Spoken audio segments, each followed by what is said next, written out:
pure kesalahan kita semua tuh. Pertama, kita kalah dalam duel udara di menit kelima ya, karena dari situasi sepak pojok. Kedua, pertahanan Indonesia terlalu tinggi ya, kita menggunakan garis pertahanan tinggi ya, high defensive line, sehingga saat ada counter attack, Kakang Rodianto kemarin diajak lari tuh oleh para pemain Mali.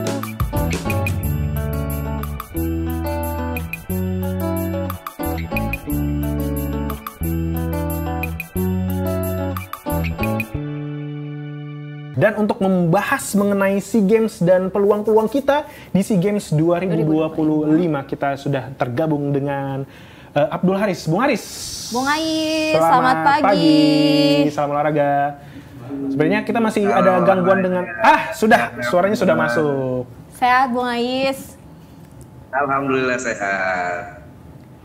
Ya, Bung Ais, ini kan kita akan menghadapi SEA Games. Nah, pelatih kita juga berharap bahwa pemain-pemain kita yang sekarang berada di luar negeri itu bisa hadir ke Indonesia. Nah, menurut Bung Ais, seberapa besar potensi atau peluangnya para pemain-pemain ini bisa datang ke Indonesia sih, Bung Ais? Ya, memang ini tantangan ya buat Indonesia ya, karena seperti yang tadi sudah dibahas bahwa SEA Games ini tidak masuk kalender FIFA. Artinya setiap klub tidak punya kewajiban untuk melepas para pemainnya, untuk mengizinkan para pemainnya. Nah, ini tentu yang jadi masalah karena beberapa pemain kita adalah pemain-pemain diaspora ya. Kita lihat ada Mauro Gistra, ada Ivar Jenner, dan rencananya juga panggil Marcelino Ferdinand, Adrian Wibowo, sehingga apakah mereka datang atau tidak, nah ini tergantung dari kebijakan klubnya masing-masing. Kalau Ivar Jenner, kemudian juga Mauro Gistra, dan Marcelino Ferdinand, ini saat SEA Games berjalan, kompetisi di sana di Eropa juga berjalan. Mauro Gistra dan Ivar Jenner kan main di Belanda ya, walaupun Ivar Jenner bukan masuk tim utama di Jong Utrecht ya, tapi tetap kan kompetisi juga berjalan. Sementara Marcelino juga kompetisi berjalan bersama AS Trensin. Nah, yang paling masuk akal untuk datang adalah Adrian Wibowo, karena dia main di New York City. Dan di saat itu di bulan Desember Major League Soccer atau Liga Amerika Serikat itu sedang libur, sedang berhenti ya. Jadi ada kemungkinan dia diizinkan. Tergantung bagaimana Adrian Wibowo-nya mau datang atau tidak ke Indonesia. Sementara yang tadi tiga lainnya, Ivar Jenner, Mauro Gistra, dan juga Marcelino Ferdinand, ini tentu masih tanda tanya. Karena ya tadi permasalahannya bukan masuk kalender FIFA. Nah, Bung Ais, kan PSSI kemarin di Piala AFF 2024 mutusin buat nurunin pemain muda, ada Kadek Arel, terus Doni Tripamungkas, katanya untuk persiapan SEA Games. Seberapa besar sih emang pentingnya SEA Games levelnya ini tuh menurut Bung Ais? Ya, tetap ya, SEA Games ini adalah bisa dikatakan harga diri ya, bisa dikatakan harga dirinya orang-orang di kawasan Asia Tenggara. Jadi gengsinya tetap tinggi. Kita tahu Indonesia ini baru 3 kali meraih emas SEA Games, jauh dibanding Thailand. Dan ini apalagi kali ini kita bermainnya di Thailand yang merupakan rajanya emas SEA Games sepak bola. Sehingga tentu tantangannya sangat berat ya buat Coach Indra Syafri untuk bisa mempertahankan trofi itu. Apalagi kita tahu Thailand di final di edisi terakhir kita kalahkan dengan skor telak 5-2 saat itu. Tentu ada keinginan Thailand untuk balas dendam. Ini membuat Coach Indra Syafri cukup realistis.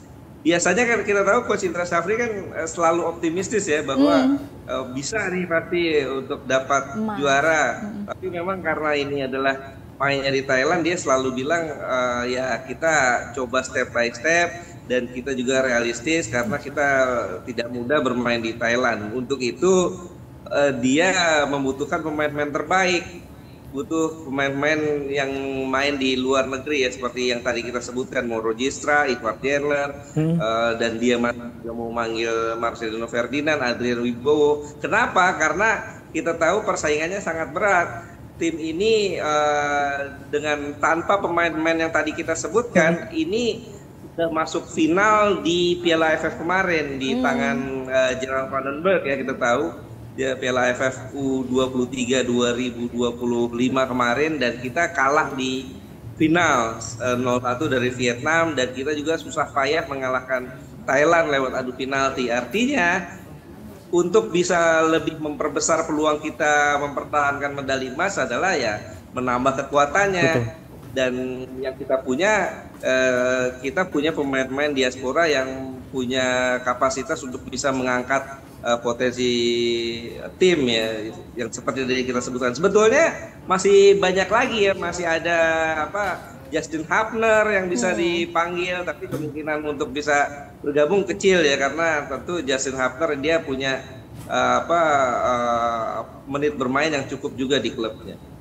Baik, Bung Ais, ini kan kemarin waktu AFF 2024 ada Rafael Struijk dan juga Marcelino Ferdinand yang terpental dari skuad utama di klub masing-masing. Nah, apakah ini menjadi bukti bahwa pemain-pemain abroad sebaiknya nggak main di regional?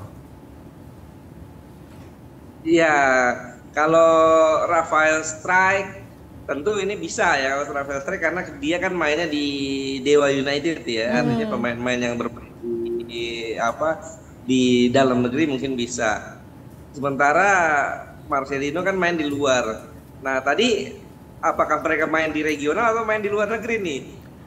Maksudnya di kompetisi SEA Games gitu. Kan kemarin pas Rafael Struijk sama Marcelino main di Piala AFF, abis itu mereka terpental dari klubnya masing-masing nih, Bung Ais. Nah, penting nggak sih pemain luar negeri ini untuk main di kompetisi regional, atau emang di FIFA Matchday aja nantinya gitu? Ya, sebetulnya sih kalau kita mau memikirkan perkembangan pemain-pemain muda kita, harusnya kita nggak harus mau berpikir SEA Games lagi gitu. Kita harusnya berpikir bagaimana skala yang lebih besar ya, FIFA Matchday, kemudian kita punya kualifikasi Piala Dunia nanti ya 4 tahun mendatang, kemudian juga 1 tahun lebih ya. Kita juga punya Piala Asia. Artinya fokusnya kita jangan lagi melulu di SEA Games, Piala AFF. Harusnya ini SEA Games dan Piala AFF adalah bagian atau wilayah untuk pemain-pemain yang main di liga lokal aja gitu, yang bisa dipanggil, sehingga jangan pemain-pemain yang ada di luar negeri ini kita ganggu-ganggu terus. Lama-lama walaupun klubnya kasih izin kan kesel juga nih. Nah, ini Indonesia dikit-dikit dipanggil timnas, dikit-dikit dipanggil timnas, kapan dia bisa maju berkembang gitu loh. Sehingga harusnya ya biarin aja pemain-pemain lokal yang main di kawasan ya, di regional ini, entah itu di SEA Games atau Piala AFF. Entah kita mau juara atau tidak ya nggak usah dipikirin juga, karena ya SEA Games dan Piala AFF ini harusnya bukan lagi jadi target kita, karena target kita harusnya sudah lebih besar ya. Kemarin kita nyaris lolos ke Piala Dunia loh. Betul. Jadi artinya ya Piala AFF dan U23 Piala AFF dan SEA Games itu harusnya bisa dikatakan udahlah, kalau juara ya bonus saja. Itu jadi ajang pembinaan aja buat kita gitu. Nah, Bung Ais, dari nama-nama pemain yang berkarir di luar negeri tadi, salah satu yang jadi sorotan kan ada Emiliano Jonathans nih. Dia main reguler di FC Utrecht sekarang. Sayang nggak sih Bung Ais kalau sampai Emiliano juga ikut dipanggil buat main di SEA Games ini, kalau menurut Bung Ais? Ya sayang ya, artinya yang paling benar itu tim Gapens ya. Tim Gapens kan dipanggil juga sama Madinah. Betul. Tapi ya dia menolak panggilan itu karena dia lebih fokus bersama klubnya ya, FCMN kalau nggak salah ya. Sehingga dia lebih fokus untuk bersaing di klubnya, itu udah paling benar. Dan sementara kalau kita lihat mau Rogistra, nah ini kan permasalahannya pemain-pemain yang ingin main di SEA Games ini kan pemain-pemain yang tidak dapat menit bermain yang cukup di klubnya. Seperti Moro Gistra kan dia bukan pemain utama di Volendam. Kemudian juga Ivar Jenner bukan pemain utama di Utrecht ya, FC Utrecht. Dia hanya main di Utrecht. Artinya keinginan dia untuk membela timnas tentu tinggi ya. Setiap pemain pasti berharap sangat berkeinginan untuk membela timnas, tapi juga harus dipilah-pilah juga turnamen-turnamen apa yang perlu mereka datang ke timnas. Baik. Ini kita bacain dulu komen-komen yang sudah muncul di YouTube ya, Bung Ais. Ada Dodik nih yang bilang, kalau mau menemukan line up dan permainan terbaik ya harus berani juga menggunakan komposisi pemain yang terbaik. Ada juga yang nanya nih, bagaimana pendapatnya taktik dari Coach Indra Syafri yang katanya udah usang, apakah masih ampuh, Bung Ais? Nggak, kalau taktik ya kita nggak bisa bilang Coach Indra Syafri taktiknya usang ya, artinya kita bicara fakta aja deh. Kita bicara fakta bahwa Coach Indra Syafri ini dalam 10 tahun terakhir dia mempersembahkan 4 titel untuk Indonesia.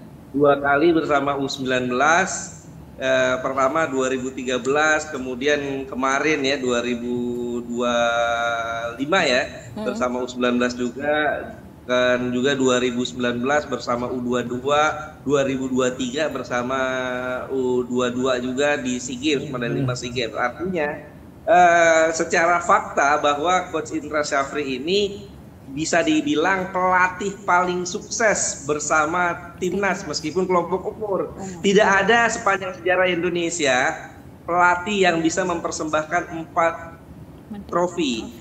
4 kali juara tuh belum ada sepanjang sejarah Indonesia.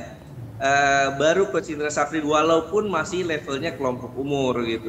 Bahkan kemarin kan kalau kita bandingkan dengan Gerald Van den Berg juga nggak menghasilkan titel kemarin. Dia hanya meraih runner up Piala AFF. Kemudian juga lolos ke kualifikasi Piala Asia juga gagal. Artinya kita nggak bisa bilang bahwa taktik Coach Indra Syafri ini utang gitu. Kalau bicara pelatih paling berpengalaman untuk level kawasan, lah Coach Indra Syafri lah orangnya. Nah, Bung Ais, ngomongin Coach Indra Syafri lagi nih, waktu abis berhasil bawa Indonesia dapat medali emas di SEA Games 2019, dia sempat bilang kalau bicarain peluang dia latih timnas Indonesia senior nih. Nah, apakah sekarang kalau dia berhasil dapat emas lagi nih, cocok nggak nih menurut Bung Ais ngelatih timnas Indonesia senior yang belum ada pelatihnya nih? Ya 2019 dia gagal ya di SEA Games. 2019 dia gagal kalah Vietnam 0-3. Dia berhasil 2023 di SEA Games. 2019 kebetulan saya pernah wawancara langsung ya dengan Coach Indra Syafri ya di salah satu program, bahwa Coach kalau ditunjuk atau dikasih kesempatan melatih timnas senior gimana? Wah, dia sangat antusias. Wah, tentu saya bersedia, ini panggilan negara, saya tentu tidak bisa menolak. Nah, kemudian apakah tadi Janti bertanya apakah dia layak untuk menukangi timnas senior di level senior ya, kalau juara juara SEA Games. Bahkan jangankan juara SEA Games, sekarang pun dia cukup layak ya untuk paling nggak jadi caretaker. Jadi caretaker saat PSSI belum menemukan pelatih permanen di timnas senior. Karena ya seperti saya katakan tadi, dia di level kelompok umur sudah berhasil membawa tim 4 kali juara. Artinya kasih kesempatan. Paling enggak Coach Indra Syafri ini dikasih kesempatan untuk pegang tim di Piala AFF. Nanti kan di bulan di tahun depan ya, bulan Maret kalau nggak salah, bulan Juni ya, itu ada Piala AFF 2026. Nah, kasih kesempatan Coach Indra untuk pegang tim senior di Piala AFF itu. Kan kalau Piala AFF kita nggak mungkin manggil J.I. Jazz, nggak mungkin manggil Kevin Dix dan kawan-kawan kan yang main di luar negeri. Kita mungkin bisa panggil Tom Hai, Eliano Reinders, Rafael Strijk yang main di liga lokal. Dan ya itu saya pikir sangat masuk akal kalau seandainya kita kasih kesempatan pada Coach Indra Syafri untuk pegang tim di level itu. Nah, sementara untuk Piala Asia tetap ya kita perlu pelatih yang lebih punya pengalaman untuk bisa pegang pemain-pemain diaspora ya mungkin Timur Kapasit. Tapi saya pikir Coach Indra Syafri ini layak untuk dikasih kesempatan ya. Dia sudah menunjukkan bahwa dalam tempo 10 tahun ya dari 2013 sampai sekarang sudah 4 kali bawa tim juara, artinya nggak salah juga kita kasih dia kesempatan ya. Mungkin dalam 1-2 turnamen ya, apakah dia berhasil membawa timnas di level senior atau enggak, baru nanti setelah itu ya kita bandingkan lagi dengan pelatih luar. Bung Ais, ini terlepas dari tadi kita ngomongin tentang Coach Indra Syafri. Kemarin waktu pertandingan melawan Mali U22 di leg pertama kita kalah.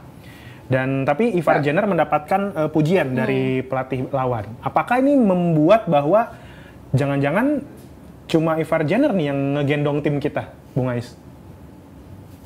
Ya memang betul. Kemarin lawannya kita juga mesti realistis bahwa Mali ini lawannya jauh rankingnya di atas kita. Mali itu rankingnya 57 dunia. Sementara kita kan sekarang ini kalau nggak salah 123 dunia.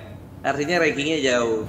Jadi pemilihan Mali sebagai lawan tanding juga ini sebetulnya beresiko. Saya sudah katakan di beberapa podcast bahwa ini beresiko.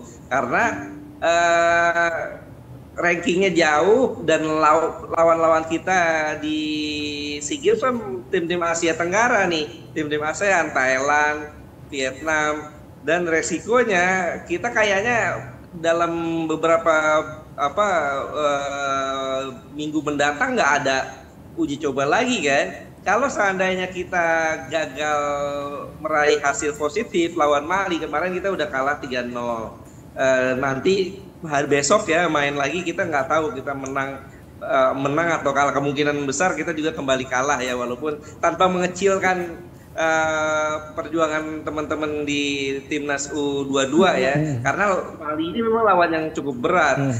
Kalau seandainya kalah lagi, ini tentu efeknya bakal memukul mentalitas dan percaya diri para pemain ya sebelum lawan di SEA Games nanti. Tapi untungnya lawan di SEA Games nanti kan kita di fase grup bisa bilang lawan-lawan enteng nih. Myanmar, Filipina, Singapura yang levelnya di bawah kita, tanpa meremehkan ya. Tapi bisa dibilang level mereka di bawah mereka. Artinya lawan Mali dan persiapan lanjutannya nanti di fase grup.